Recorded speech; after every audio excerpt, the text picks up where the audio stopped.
Juge président Akoufi. Juge président Akoufi.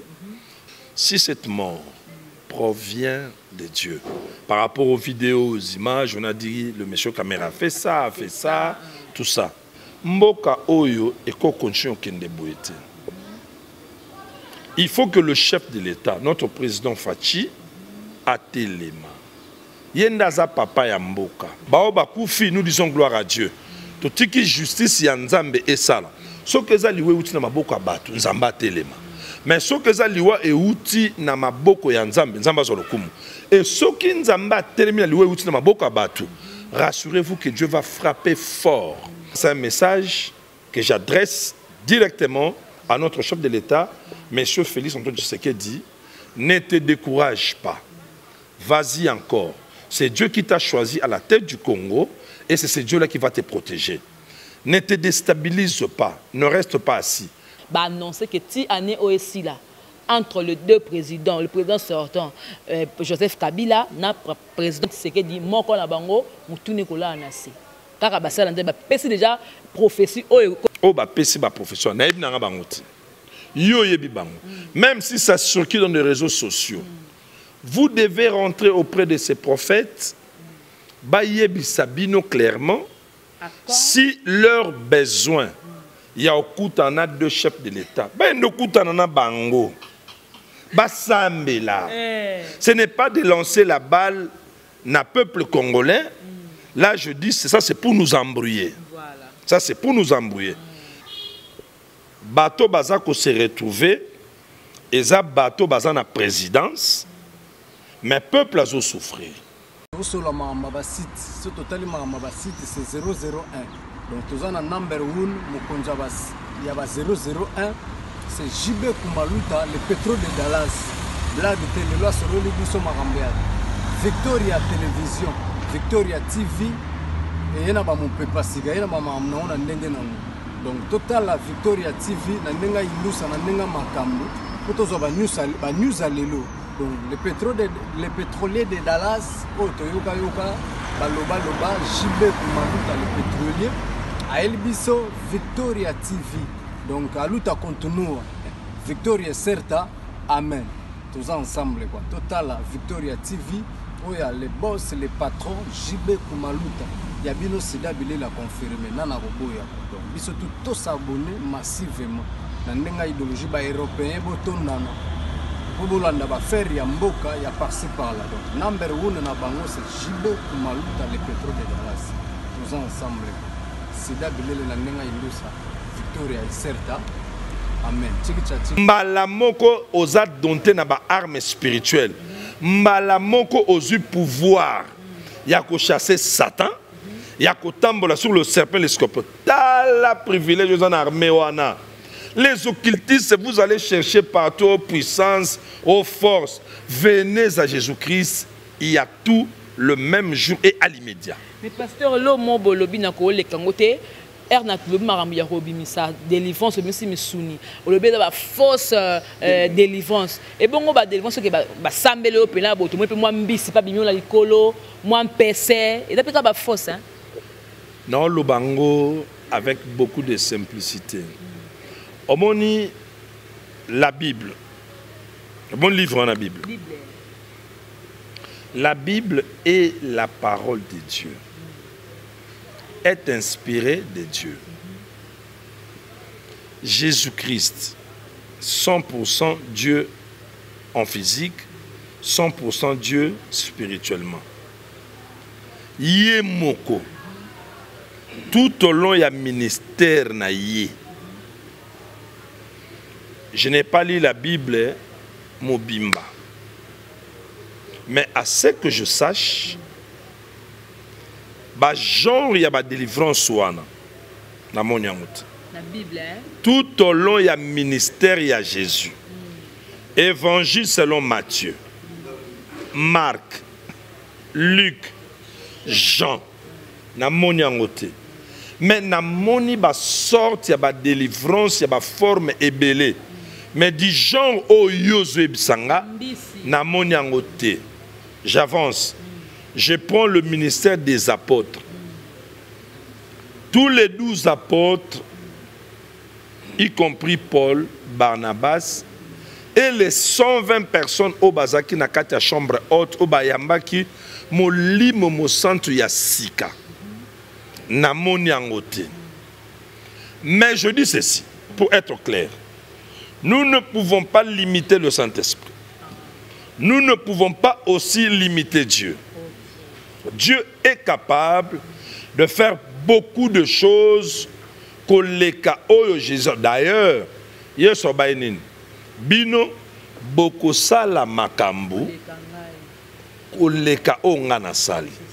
Maintenant, soko moni délivrance moko mbisi abimi, nyoka abimi, mpesa abimi, ligoro do abimi, mutu asanzi musuni, mutu asanzi lipa, asanzi nzube, asanzi mbeli.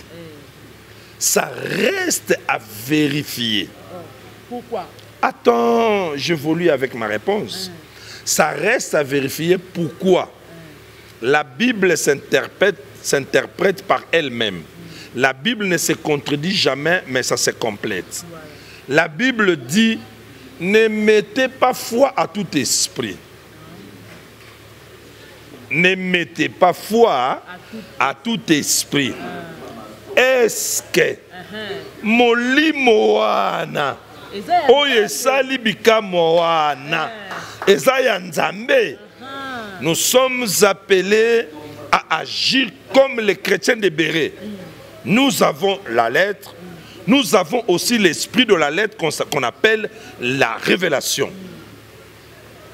Tout homme spirituel a le pouvoir de juger. C'est pourquoi la Bible dit, les hommes spirituels jugeront de toutes choses. Navandi pendaboye. Tala. Go bébé. Et à la makam sousoué. Et c'est ngatena kendeluzizi là. Et c'est ngatena kenmangengenge. Natali karaboye. N'habite. Oyo. Yanzambete. Oyo. Okoloto. Oyo. Mupiku ya mankiona. Oyo. Montage. Oyo et Ankolo. Ça c'est son. Quelqu'un qui a l'esprit de Dieu, en lui, il y a le feedback. Le feedback.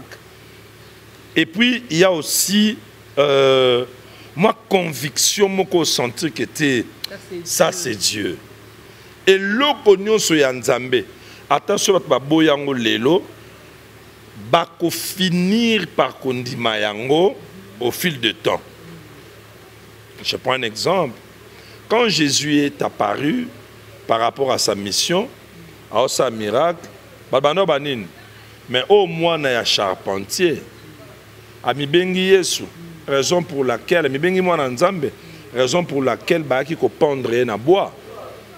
Mais avant katamutema, les événements physiques et spirituels les kanaki.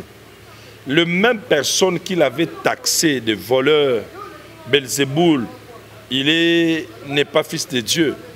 Mais écoutez ce que la Bible dit, leur déclaration finale est Zakinine. Réellement si, celui-ci est le fils de Dieu. Ça dit, Netinga, Nako sala miracle moka, Moutoua Sandim Pesa, Sandim Moussouni. Ba filma ngo bolakisi. Batu balobite, les alukuta, Ngamoko apôtre Chibin. Naza sûr, depuis que Jésus-Christ m'a appelé, na tikala kokota ndako mokote, na tikala ko contacter nganga mokote, na tikala ko la pratique mokote hormis la Bible. Si maintenant le Seigneur agit dans sa souveraineté, je serai tranquille. Et puis je ne peux pas me permettre, il y a aussi là-bas débat de gauche à droite.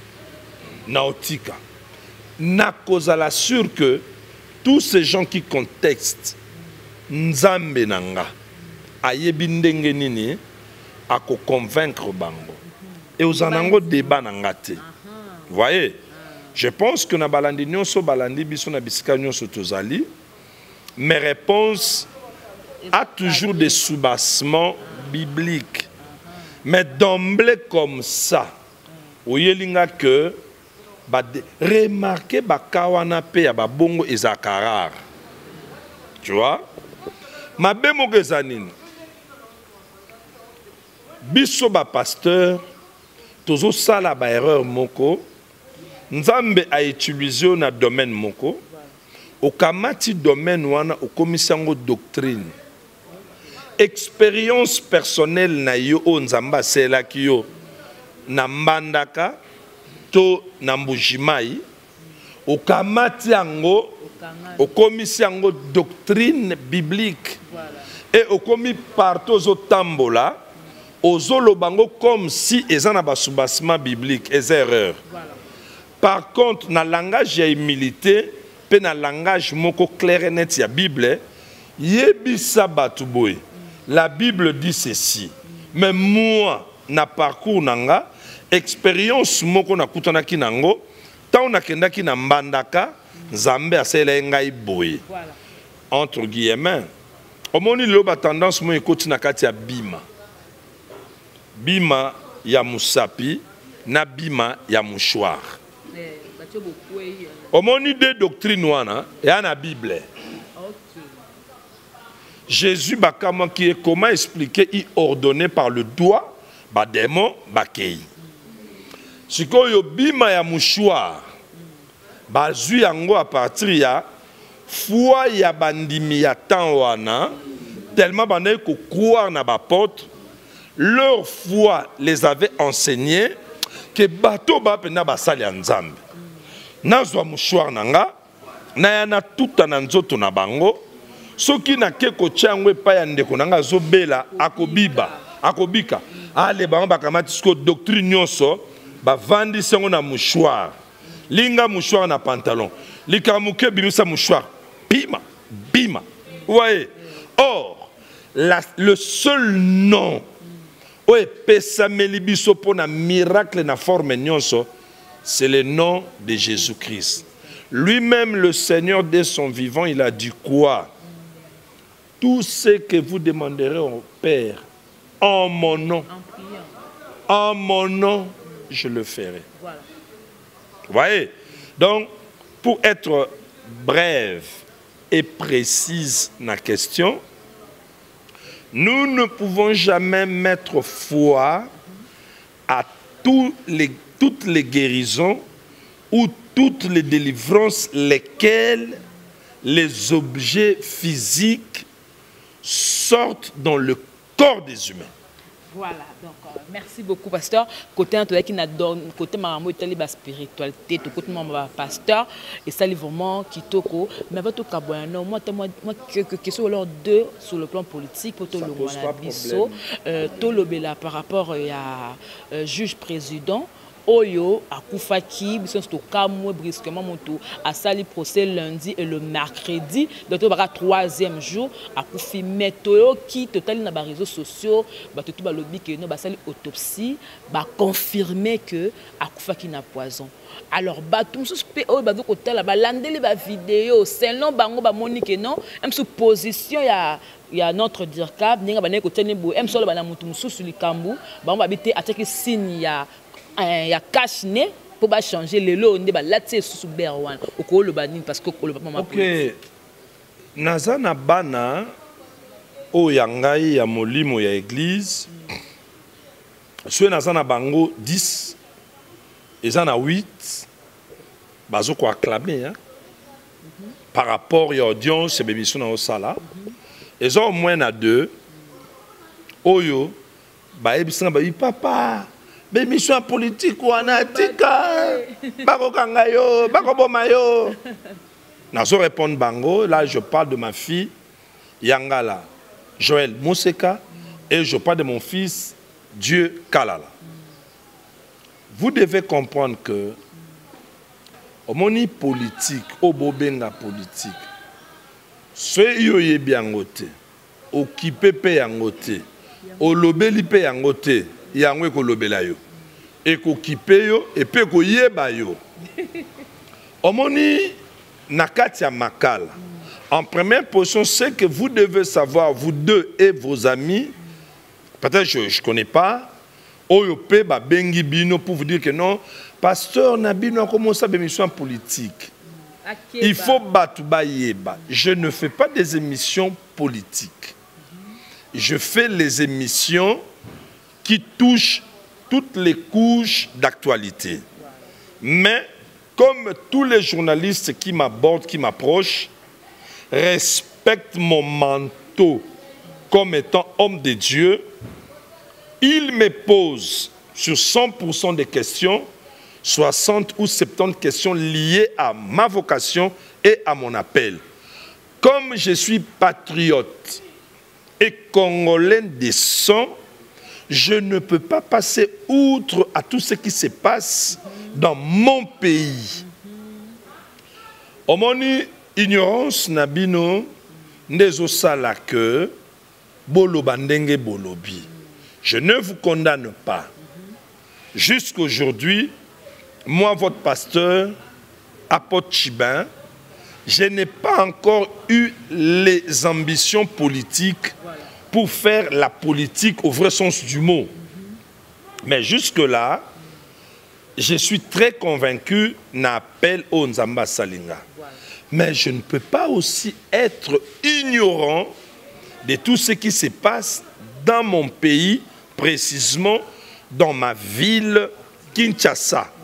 Et aussi, étant qu'activiste de droits humains, il faut penailler bakamakambu par rapport, il y a des devoirs et puis il y a des droits nanga, étant que peuple ou citoyen congolais. C'est aussi important pour vous tous, tant que au bandor monango mabe, mais rien que par ça, je demanderai toujours le gros bébé, moi parti wana, bakata ngosusu babuaka buaka, pour batu ba comprendre. Je me rappelle, par rapport à la connaissance que j'ai, moi petite renommée nazana on a niveau à Bandal, il y a beaucoup de partis politiques ba proposanga pour que na postuler na makambo etali, non pas députation.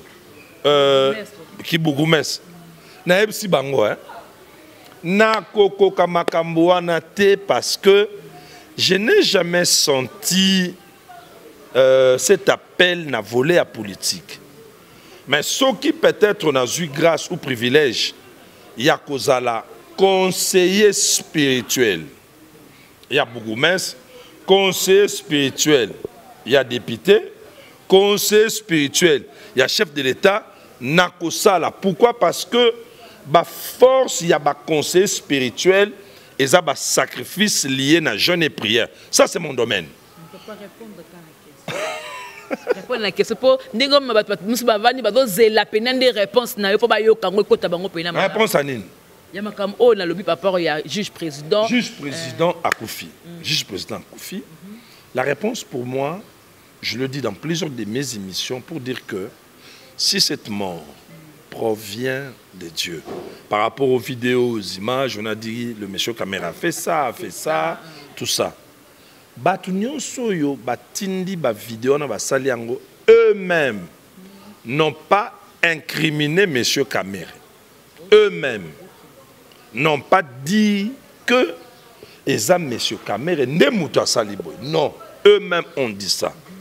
Mais ils ont poussé aux gens de faire des analyses et de comprendre.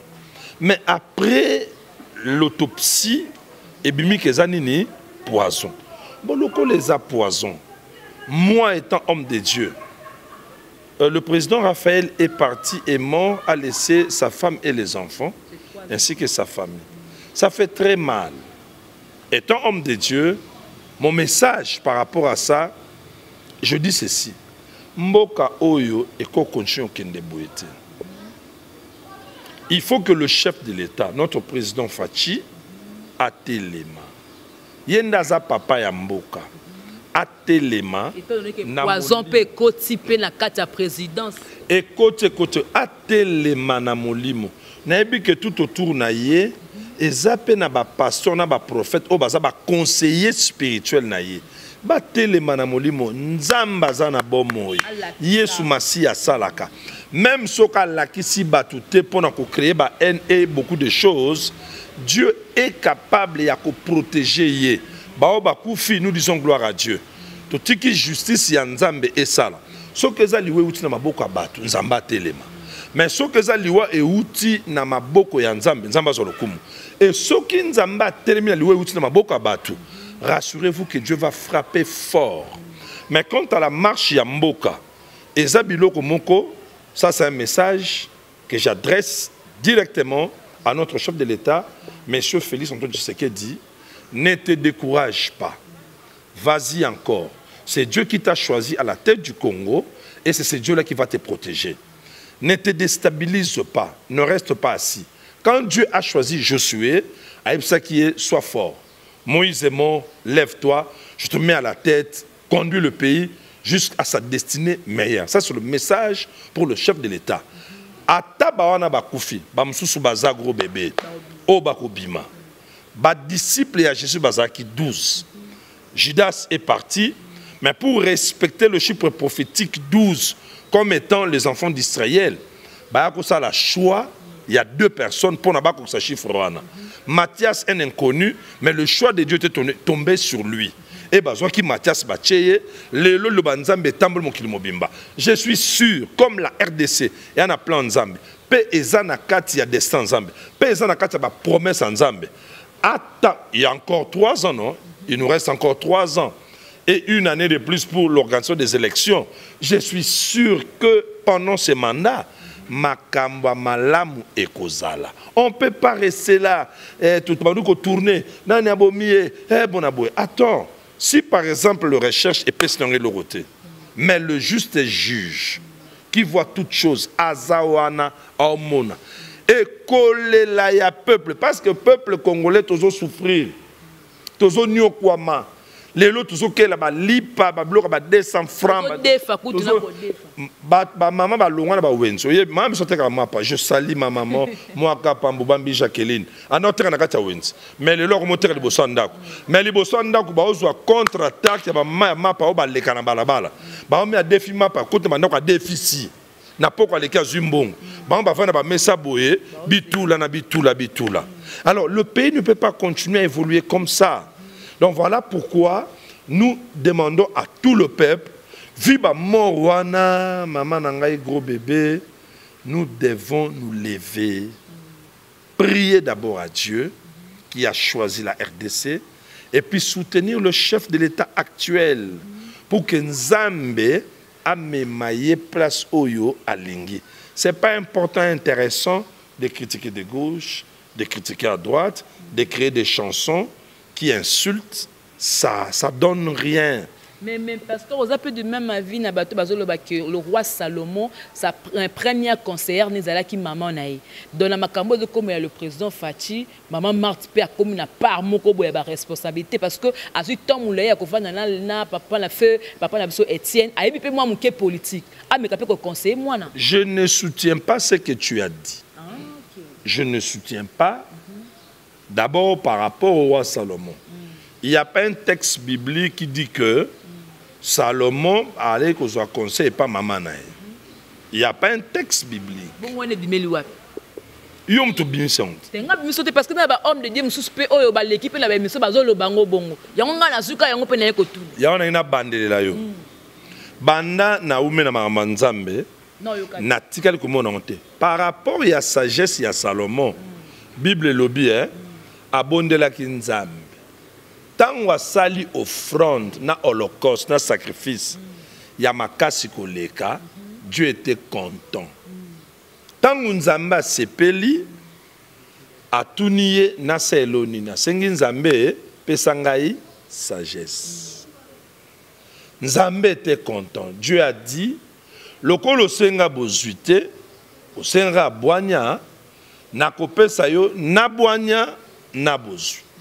Je n'ai pas vu là où une expérience na liboso ya ba maman ba kufela ki akosa ko yiba mwana muninga place moko na Bible babi mama na benga kiye alobi mwana ngai omoni mama oyo azolela makasi wana mwana lukuta. C'était la sagesse divine que Dieu lui avait donnée. Au moins basala nzambe belé bana maîtrise ya maloba nzambe te. Ils disent des choses comme ça. Oh, la Bible dit, on donne ce qu'on a. Ce n'est pas un verset biblique. C'est vrai, pasteur. Lukangot. Oh, la Bible dit, on donne ce qu'on a. Ce n'est pas un verset biblique. Ah bon? C'est une inspiration partant du texte. Oh, Pierre Alobaki, ce que j'ai, je te le donne. Ce n'est pas un verset biblique écrit noir sur blanc. Moussousou, au monde papa mokazo toka. Bien-aimé, prophétie lobby. Retenez ce qui est bon et rejetez ce qui est mauvais. Na Bible zate. Alors, il y a une mission parce que tu es posé, tu es intelligent, tu es sage. Et ma question, on a une mission.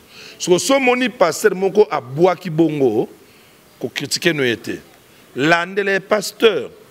Verset oyo lobi eza wapi. Pongai, les gros bébés de la presse du monde, naza chrétienne ya béré. Natala, pour nazala sur, tant na koloba. Au monde na kangiot, na baino kango kete. Je ne suis pas d'accord. Ne loko lobi. Mais ce qu'on a un aspect, au babali si on peut appui. Il y a Mamart. Effectivement, Mamart a vécu avec les grands leaders opposants, Papa Nabiso, Tshisekedi Etienne, paix à son âme. Je pense à Zui Makambu Ebele, parce que souffrant na torture à Mobutu, etc. Je suis sûr, elle ne manque pas aussi de donner quelques conseils à son fils qui est président de la République. Mais leur clause, Nangai, Nayo, Tozalakate, application à Makamunios Oyazosal, il nous a jamais dit que ce que je viens de dire provient de ma maman. Moutoua Zaka humble, Andima conseil. Et lorsque ça la force naïe, a bombi ba conseiller naïe, et il présente la sagesse. Dans la vie, il faut être humble, yakundima, ba yebisayo, ba apprendre yo.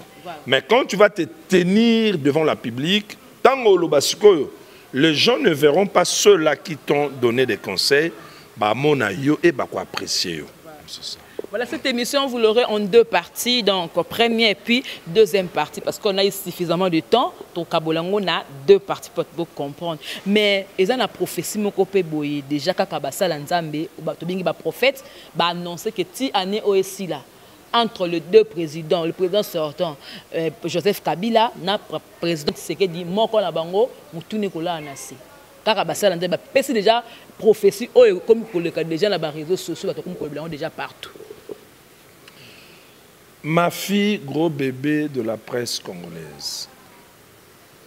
Le domaine de la prophétie qui touche les deux chefs de l'État, moi je pense, j'apprécie d'abord le courage qu'avait eu l'évangéliste qui avait donné le prophétie à assassinat et pas à Walesa. Naza ko apprécier courage naye parce que azaki clair na prophétie naye. Et il s'est adressé na chef de l'État. Et puis à lobi boye. Ce qui a moningaïté dans 2 ans et Koukissam. Nous avons vu les photos que le chef de l'État l'avait reçu. Je pense basola qui profondément et puis priaki. Ce qui est révélé par la prophétie ou révélation est condamné par la prière. Totika baslogan. Ce qui est révélé est condamné. Est condamné comment? Dans la prière. Dans la prière. Ndezaka condamné, c'est-à-dire vous prenez la révélation, ou vous êtes du côté mal, vous bouquez en la prière. Et vous déclarez ma kamsous pour échanger. Maintenant, je prends le lot de tous les prophètes. Même si ça circule dans les réseaux sociaux, vous devez rentrer auprès de ces prophètes, clairement, si leurs besoins, il y a au coup en a 2 chefs de l'État, bango, ce n'est pas de lancer la balle na peuple congolais, Là, je dis, ça c'est pour nous embrouiller. Voilà. Ça c'est pour nous embrouiller. Babilo Kwandenge wana, je n'ai pas vraiment d'argument parce que, à la lumière de la parole de Dieu, ils ont pensa fondé. Tu ne peux jamais dire comme ça, comme battant l'air. Tu vois que ce n'est pas précis. Or, président, il y a RDC actuellement, c'est Félix. Si la prophétie concerne Félix, cherche le voisin moyen pour atteindre Félix. Si la prophétie concerne le président sortant Kabila, cherche le voisin moyen pour aller voir Kabila. Alors prie avec M. Kabila ou prie avec M. Faschi. Et le retour les Amboka. Mboka na biso, gérance nango ezali banda mindele. Nous avons de grandes puissances dans le monde. Ceux qui président Zate, ils savent comment s'organiser pour batambusa mboka. Donc, biso ba pasteur, rôle na biso makasi, eza prière, eza parole de Dieu, eza conseil, ceux qui va considérer biso, pe ba pesi biso opportunité, to koma na ba place baza, to loba. Voilà. Parce que la prophétie par excellence, c'est la parole de Dieu. Voilà, pasteur, tu as commis vraiment Nasuka, tu as la question de Nasuka, par rapport à social. Congolais lingakane kolia, Congolais lingakane makambutu mais banzela. Yango tout le monde qui chef de l'État abanda qui plus na banzela, mais quand les Congolais wana oya lingakolia, tant ba moni ba so des moutons et sili, ba comme sous couper ça sous ba critique. Ah et le Congo pena o ba miseli ba 300 millions. Nde yango tozomona oyo. Ngabi bon le temps de nous que pasteur Tibin a lobé la rapport en métal social, n'a tourné par rapport à la question pour na yo Congolais pour na ACP là. Et donc c'est un pena ni. Pour les Congolais ACP là, moi je crois, je suis sûr que la lutte, il y a Papa Nabiso Etienne Tshisekedi, na slogan et IDPS, Ezala qui peut Ezalaka, le peuple d'abord. Voilà. Pourquoi? Parce que lui qui a travaillé avec M. Mobutu, il avait compris que c'est comme si Bato Bazako se retrouvait. Et ça, bateau bazan la présidence, mais le peuple a souffert. N'enkolo espira qui est le peuple d'abord. Au moment où le président n'a pas pays développé, Europe, États-Unis, etc.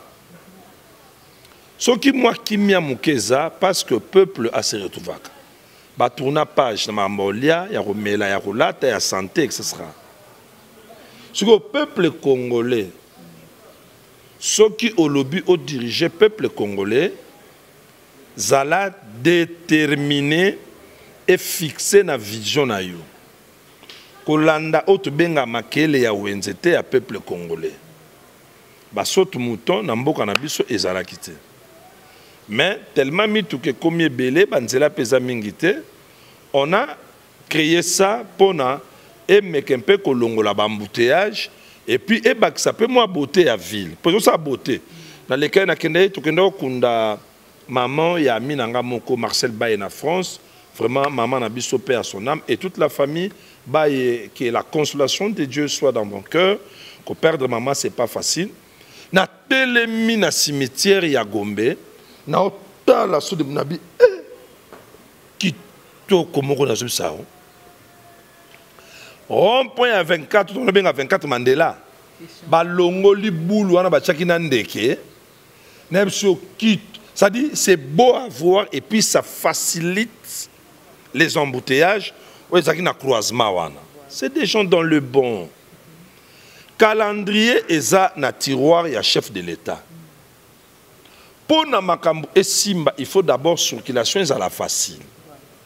Lelo batuba okende qui quitte, Mbujimai, etc. Banzele, c'est salami. Facile. Les routes sont asphaltées sans problème. Ça va permettre maintenant, Babiloko Zekoutakuna Eyaka, na facilité. Selon le calendrier, Makambunyo Seko Salamate, na 2 ans au Maramoko Abrakatabra, bra. Le vrai problème, il y a peuple congolais, à Kinshasa, et ça manque, il y a patience. Bandeko yo ndeko musu asala ki 32 ans. Ndeko musu baye ko sala 18 ans. Ndeko ya bandi inane. To tiki le temps, to sale confiance, to soutenir yé total. Voilà. Tu dois pas être trop pressé. Na une année oyo, donc na deuxième année, bisomoko toza conscient par rapport à beaucoup de réalités. Nous sentons que son pouvoir est combattu. Likanisi ya gratuité, ezaki na constitution. Bande époque Mobutu. Il y a Papa Kabila, il y a Kabila le fils. Mais il y a abimisi yango pe salami. Ça nous a consolé, ça nous a aidé. Et de deux, tandis qu'on avance dans makambo susu, on sentit que mbongo bungi, o mutazwaki mbongo akei, o procès. De trois, coronavirus. Vous sentez que il y a encore des choses et so bunsa bokonzi. To pese ndenge to sepela ki fete yaki na muki, fete yaki ki sasa mobimba. To la retard, on était tobina, on était content que lui a commis président. Voilà. Mais faisons-lui confiance. C'est ce que je peux dire au peuple congolais. Faisons-lui confiance et soyez patients. J'ai dit aussi ce même message dans la diaspora de partout. Faisons-lui confiance. Toti qu'il a nanou, à 3 ans, à 5 ans, total. Ce que le peuple a se retrouvé. C'est alors que nous allons commencer à lui faire pression. Ce n'est pas maintenant. Peuple, bongo kaka lelo. Non, non, non, non, non. Voilà, merci beaucoup, pasteur. Merci beaucoup, pasteur. Comme Nasuka. Abakadabra, o beti bisoneza, o ya kofi ou bien o yomoko lobika. Te baratabra eza ya tambiso ngata on ebaka baratabra na bien on a classe. Na primaire. Eza yete soro ya makambo na non. Quand on dit baratabra, ça dit quelque chose qui est rapide, ça sort. Ce n'est pas à Baratabra et à Moutoumoko. Moi, lui ne peut jamais m'inspirer. Okay, moi, c'est Dieu qui m'inspire avec le Saint-Esprit. Voilà, merci beaucoup. Je crois que vous comprenez. Parce que Alexa qui est comme un gros bébé, le quoi raté qui est papa te comme une soukan dernier mot par rapport à l'émission. On a suffisamment de temps. Bah, on a la première partie. Bah, on a la deuxième partie. Un dernier mot puis la banane pour un dernier mot na Batunyo Sobarolanda biso l'émission yo. Avec le gros bébé de la presse mondiale, c'est que retenez à chaque point où je développais les conseils que je lançais à tout le monde, retenez cela et je vous en supplie par les compassions de Christ de mettre ça en pratique. Le Congo est na kati ya promesse ya Nzambe. Tondima ke o Nzamba ruba pona Congo et ko salama. À ce qui est lié au ministère, là vraiment, je redemande na mon terre et à gros bébé de la presse mondiale, Darcel, kata ba partiwana, tindelangango, tobuaka buakango na kati ya ba réseaux sociaux nyonso, po emeka kome ma connaissance na bana pe basali Nzambe. Parce que j'ai remarqué dans la église de réveil, gros bébé, tout ça, maman n'a pas désordre, n'a pas trouble d'ordre ministériel et doctrinal. Alors, l'intervention, je suis à Mike, et occupé Kosunga Biso, Sokata Mutaboyi, mais le la vérité, Bimi, le Saint-Esprit accompagne la vérité. À finir toujours par convaincre yo, et aux à la humble, Yakondima. Si tu avais un autre discours qui était contraire à la vérité, on dit qu'on changeait Moutarobomayo à Ozalate. Je salue tous les hommes de Dieu qui m'ont suivi de partout dans le monde, ainsi que mes amis. Je commence d'abord par l'homme de Dieu, le docteur Kazadi Onésime, les prophètes Nathan Boyeka, le pasteur Kavin, le berger Gustave, et puis, l'homme de Dieu, le prophète, pasteur, apôtre Kerok, Francky et sa femme Nadine Kerok. Et pourquoi pas aussi à les successeurs de l'apôtre Kerok, King Kerok, pasteur, Nakatia Reobot. Et puis, mes amis, Willy, Tony Dacosta et sa femme, Et aussi, mon bien-aimé, que j'aime bien, lui, c'est mon ami. Tout le temps, on a bango, on a JB Mpian ensemble. Nzengele Paolo aux États-Unis, Nzambazanayo. Ma soeur propre, Tchétché, Malou Tchéla, et son mari Malou aux États-Unis. Ma fille propre, Tracy Lumedo Raissa, aux États-Unis, Nzamba Pambolayo. Et enfin, je dis, Yeba Bengakaye, le play d'Atlanta, Sadiki Birachirwa, Nzamba Monayo, Apambolayo. Et puis je bénis tous mes enfants biologiques, Vali, Yannick, Debralin, Zia, Lachwana et Francky, Franck Chibango. Mon numéro de contact, plus 243 998 122 440. Bye bye, Chico Sengo Chimakolo Mabele et toute ma famille. Voilà, donc on vient Chico Bimiawa. Donc salutation à yo. Place au Talabiso. Comme j'avais dit que cette émission, beaucoup en deux parties. Côté mon côté le bel makambo et tali spiritualité, ba sorcellerie, et puis côté makambo et tali politique. Parce que ce qu'on s'occuper de la politique, politique et qu'on s'occuper na yo. Alors je dis merci beaucoup na Gisolo ya Salim Sala Makasi, aussi merci na Darsel Easy, na montage na bateau tout besoin li Bakou.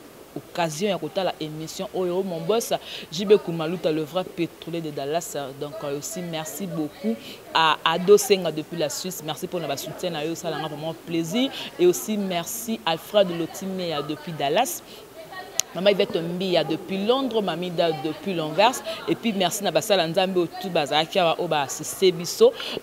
Numéro pasteur Nenga Pesi Bongo mais beaucoup banape kozwango na cash. Quand de bon numéro la ngabongo ezation na mi pasteur Tiba. Numéro ne moko na cash bon message lango parce que avant pesa numéro te mais quand na cash monika numéro au kobenga et puis bosoli voilà. C'en est fini pour aujourd'hui. C'était Jemima Ibele les gros bébés de la presse congolaise et que la paix du Seigneur reste dans votre maison. Et au revoir, bye bye. Sur le site, c'est 001. Donc, tu as un number 1, il y a 001. C'est JB Koumalouta, le pétrole de Dallas. Blague de télé, sur le Libiso Marambéa. Victoria Télévision, Victoria TV. Et il y a mon papa Siga, il y a maman donc, total la Victoria TV, il y a une makambo. Pour tous les news à l'élo. Donc, les pétroliers de Dallas, Toyoka Yoka, Baloba Loba, JB Koumalouta, le pétrolier, à Elbiso, Victoria TV. Donc, à l'outa continue, Victoria Certa, Amen. Tous ensemble, quoi. Total, Victoria TV, où il y a les boss, les patrons, JB Koumalouta. Il y a bien aussi d'habiller la confirmer, Nana Roboya. Donc, ils sont tous s'abonner massivement.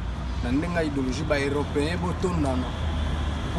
faire ya mboka ya par-ci par-là. Donc, number 1 na bango c'est JB Koumalouta le pétrole de Dallas. Tous ensemble. C'est d'abord la nenga Victoria Certa. Amen.